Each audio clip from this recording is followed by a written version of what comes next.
This program is brought to you by the following proud sponsors. The Alltech Media Group, the region's leading multimedia video production and marketing company, creating powerful and innovative marketing strategies that deliver exponential returns. And by the voice of your brand, engaging your audience, clients, and employees with a signature voice that is uniquely ageless and versatile, the perfect choice for practically any project. And by Paulson Manufacturing, saving the eyes and lives of workers and first responders by manufacturing the highest quality and most reliable safety protective gear in the world. And by StudioCast Pros, engaging your audience, elevating your brand, and enhancing your profits with professional quality e-learning, webcasts, and podcasts that stand out from the competition.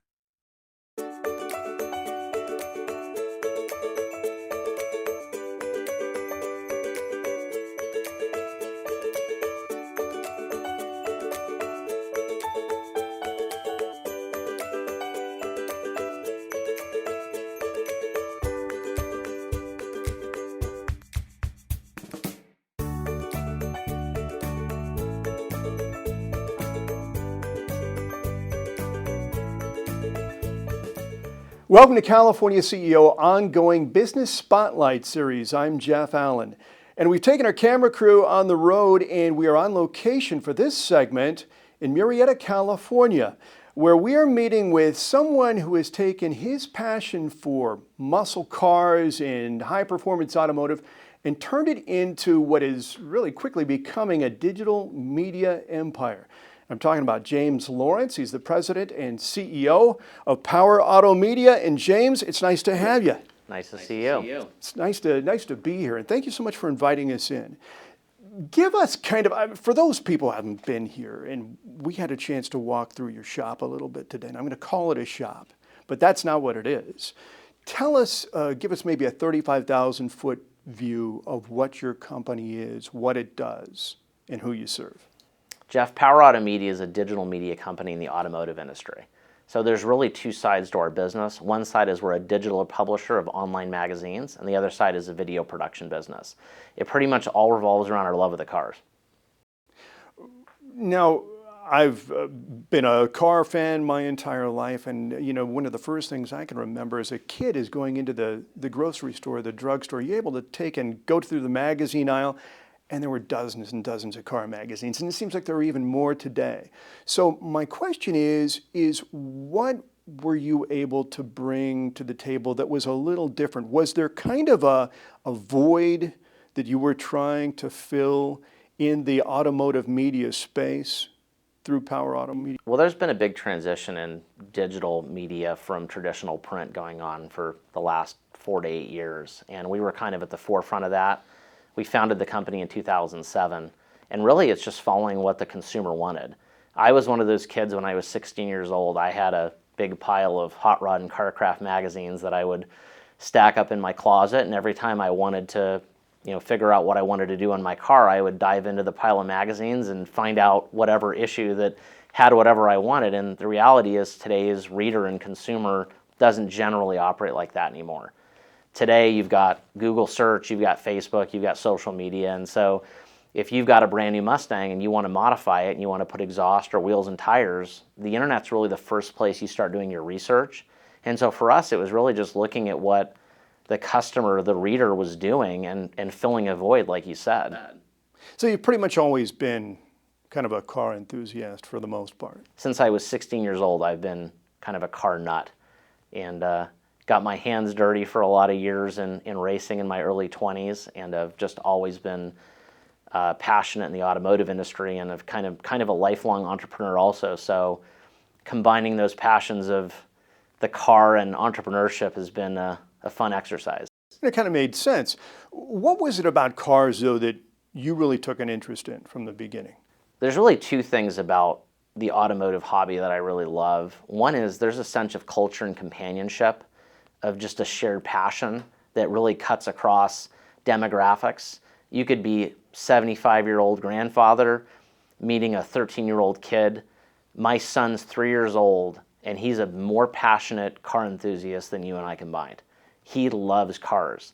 And so, really that culture of 3 to 83, I just love kind of the shared vision and the beauty and the art of the car. It's not, to me, it's not just a transportation utility, but it's really something that's magical. And then I mentioned the competition aspect. I've really enjoyed racing, and I like measuring myself. I like measuring myself against others and competing with them. And so whether you're building a street car or a race car, there's always a little bit of car guys looking at each other going, whose car is faster, who's got more horsepower, whose paint's a little shinier. And so, I like the culture and the family style, but I also like kind of just the natural competition between car guys for who's got the better ride.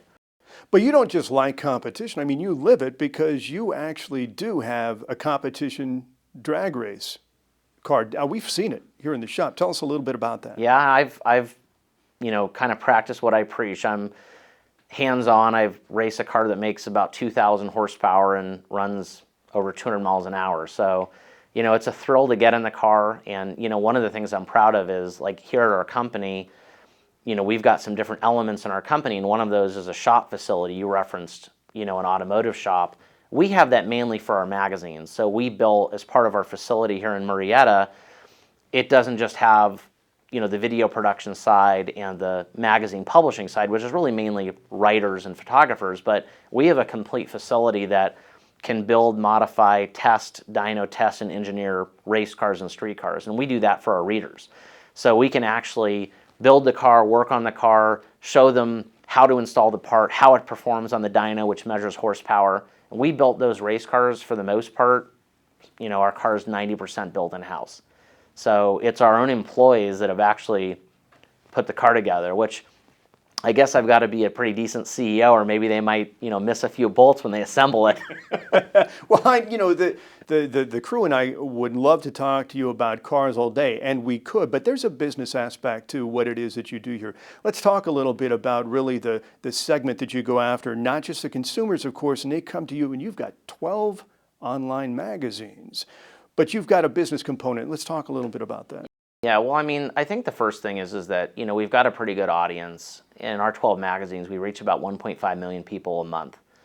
We have over 5 million Facebook fans. So there's a lot of readers that are consuming the content. And so, the business aspect of what we do really comes down to, there's companies in the automotive industry that, want to communicate with those readers. And so if you make Corvette wheels and we have a Corvette magazine, we're a good home for you. And so, we offer advertising and marketing options for the automotive industry, on our magazines. So it's a pretty simple relationship, but it's one where it's trust and relationship based.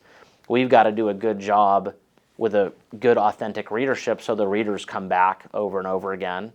And then from the automotive industry side, we've got to do a good job for our clients. They want to make sure we've got a high quality reader and high quality content. So if you do your job and you get a good reader, you have happy clients because, they obviously want to introduce their wheels to that Corvette owner. You touched on it just a little bit, but I'd like to kind of get a little bit more out of you with response to the response that you've received from your clients and from the readers. What are they saying? What do they like so much about what you guys are doing that they can't get at maybe the book stand at Barnes & Noble or at maybe the grocery store, in those magazines that most people are already familiar with? Well, I think the first thing is that you have to look at online. People vote with their mouse or their keyboard, right? Ultimately, what I like about it is that people are going to vote with their readership. And so if they don't like what you're doing and they don't support what you're doing, they're really not going to read your articles, they're not going to go to your websites, they're not going to go to your magazine. If they like what you're doing and you've engaged them with good, relevant, powerful content, and that can be articles, videos, event coverage, or technical content, they're going to come, and that's where you get those numbers from. And so, it's been a learning process for us, first off, because, anytime you get into digital media, if you don't pay attention to your analytics, you're really missing the boat, because now you have the data at your fingertips to analyze, what is my readership liking? What don't they like? If somebody spends 6 minutes reading an article, or if they spend 60 seconds, there's something to be gleaned from that. And so part of it is just making sure that people are happy, and ultimately we know they're happy because they're reading, they're consuming videos, they're consuming content. And so we do hear from them on Facebook, of course. We do get emails from our readership.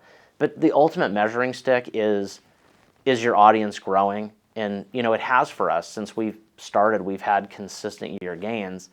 It's the same thing with your advertiser base, your client base. We do business with big companies and small companies, as big as GM and Ford, all the way down to kind of your mom and pops. And really they all want the same thing, which, it sounds cliched a little bit, but, just give them a good value, be fair with the relationship, value the relationship. And in this case, they're just looking for good, high quality readers. So if you give them that and you do what you say, you'll have happy clients. A little bit now, James, about kind of your philosophy with respect to your business and how this company really got started and what you believe is maybe the key to success. And I'll start by just kind of framing this all.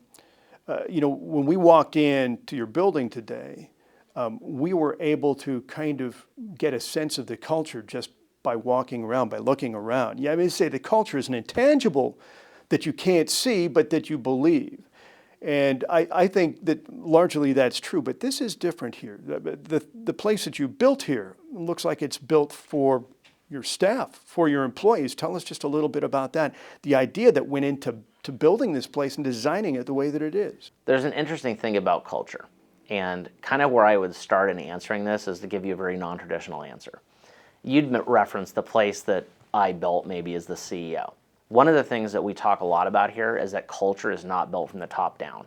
And one of the things that a lot of times people perceive about building a great culture is this idea that management or the leadership somehow creates the ecosystem and the culture, and then all the employees kind of just walk into it.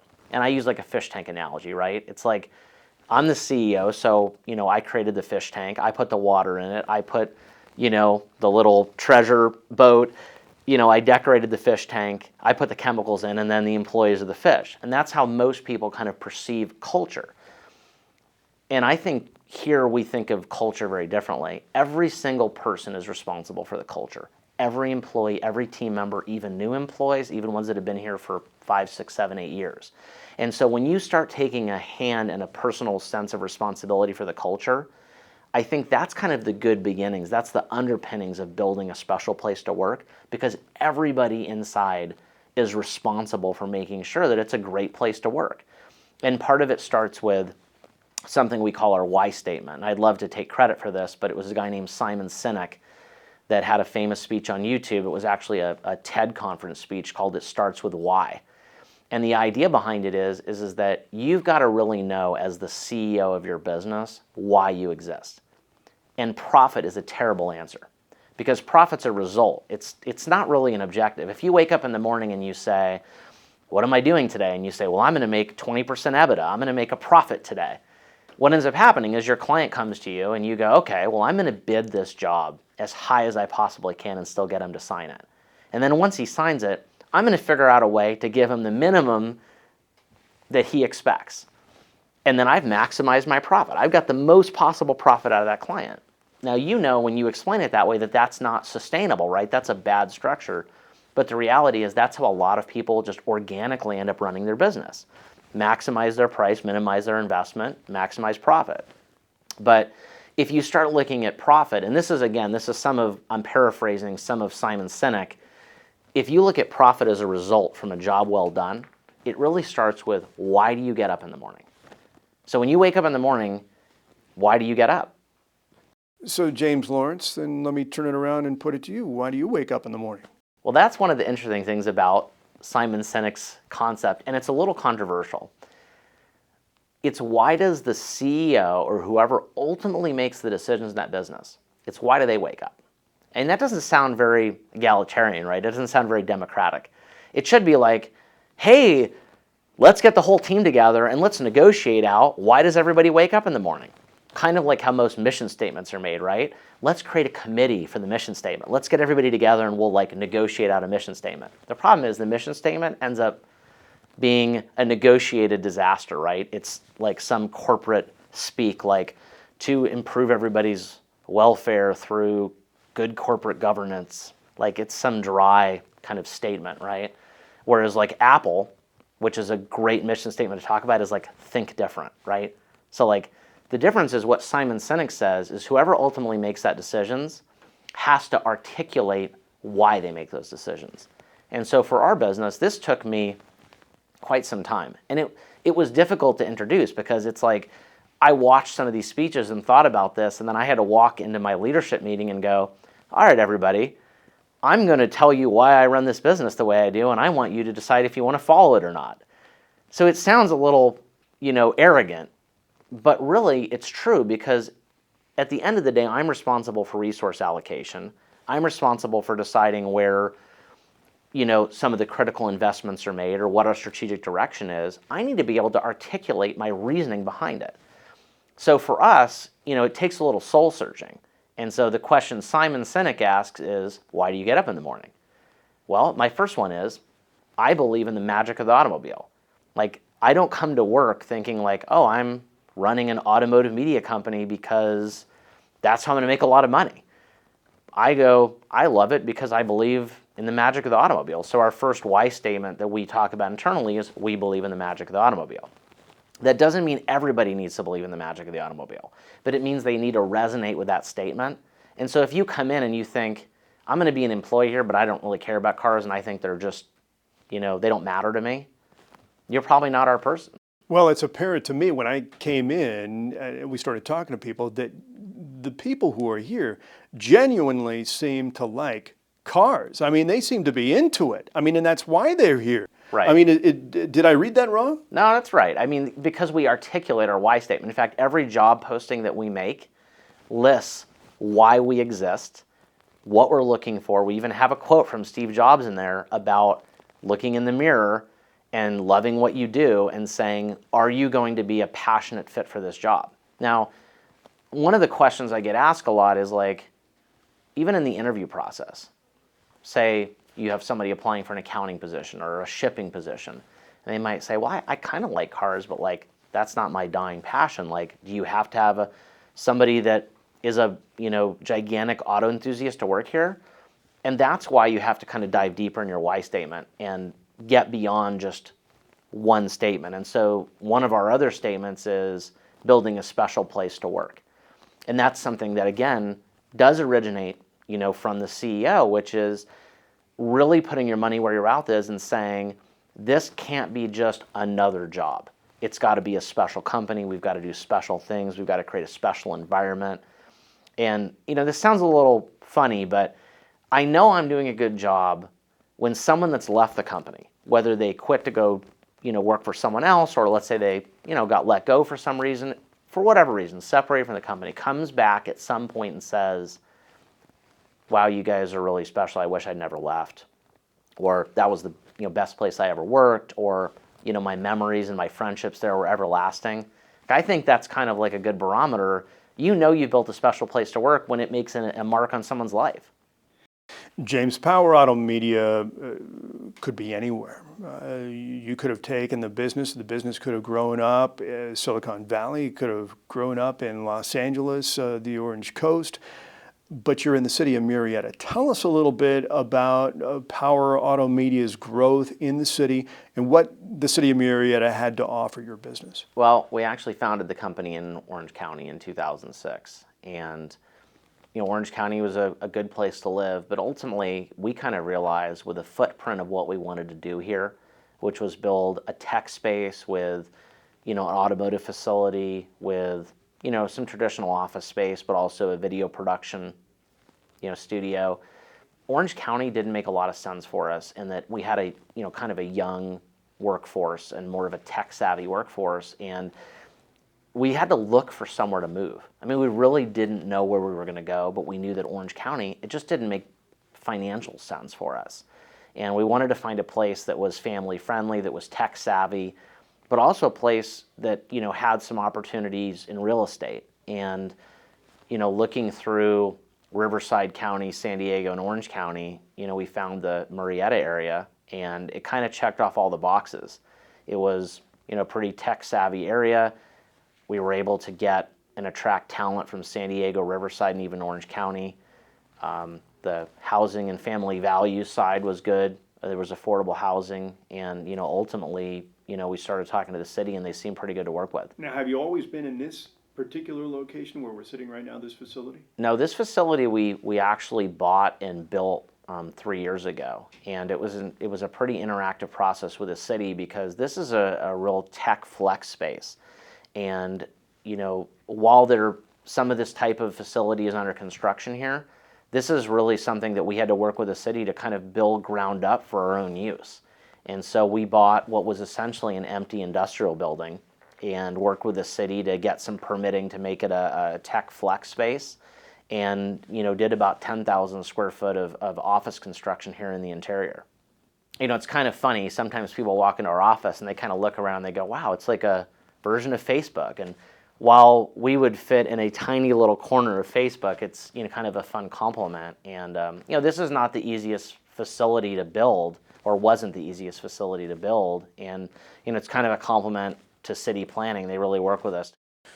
Around this area, there are a lot of other companies, startups, some that have been around for quite some time, that view Murrieta as kind of a new hub in Southern California for innovation and for innovative economic development. Is it important for a company like yours to kind of be involved with these other companies, with like-minded companies like that in this area where you can get that kind of support? Well, I think it's kind of like the theory of rising tides floats all boats. I mean, ultimately, we do need employees that have a good technical background. And so, I think having a larger base of tech businesses does create an ecosystem of training, of, really bringing up the, potential employment base in an area. We don't necessarily work really tightly with other local companies, but really, I think just having a tech-savvy city and having, tech businesses in that city is a real benefit to anybody that's really kind of interested in digital. And I think the interesting thing is that, for us, we're obviously just media, but, digital businesses can be robotics, they can be medical. I mean, there's a whole variety of kind of offshoots of digital and tech that I think are all kind of in that same vein. And, really we're kind of all profiling, attracting the same type of employee. And so if there's more jobs here, there's going to be more people that want to live here to work in those jobs. So, I think it's a benefit for us. One of the big advantages of kind of Murrieta, and it's kind of a hidden secret, so to speak, a little bit, I think, in the tech world is that we've got, for Southern California, you're an hour from San Diego, an hour from Orange County, but you have relatively inexpensive real estate. So we've got, younger tech-savvy employees are actually able to have a good kind of standard of living. They can afford a house here if they've got young families. In Orange County, they'd be piled into a one-bedroom apartment.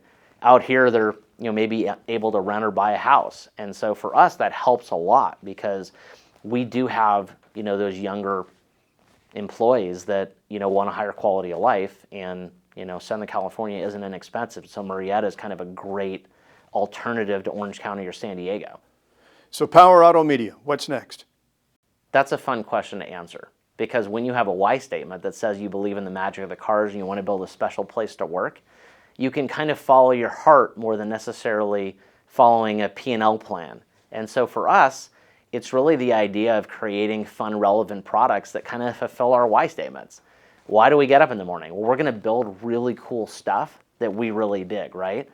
Kind of like how Apple might operate or Facebook or Google might operate is, really kind of chasing the passion of the marketplace. And in this case, our team and our employees, they're huge car nuts. So we don't have to look very far for good ideas and new products. And so it really comes down to, a team-based approach and, looking at what new markets we might want to approach or what new products we might want to develop, but really making sure that our culture and our family values stay intact. And on that optimistic note, we're going to leave it right there. James Lawrence, thank you so much. We appreciate your time. Thank you very much.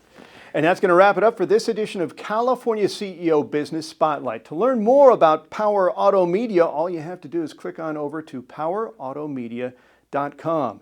And to view more stories here on California CEO, it's californiaceo.net. My name is Jeff Allen. Thanks so much for watching California CEO. We'll see you next time.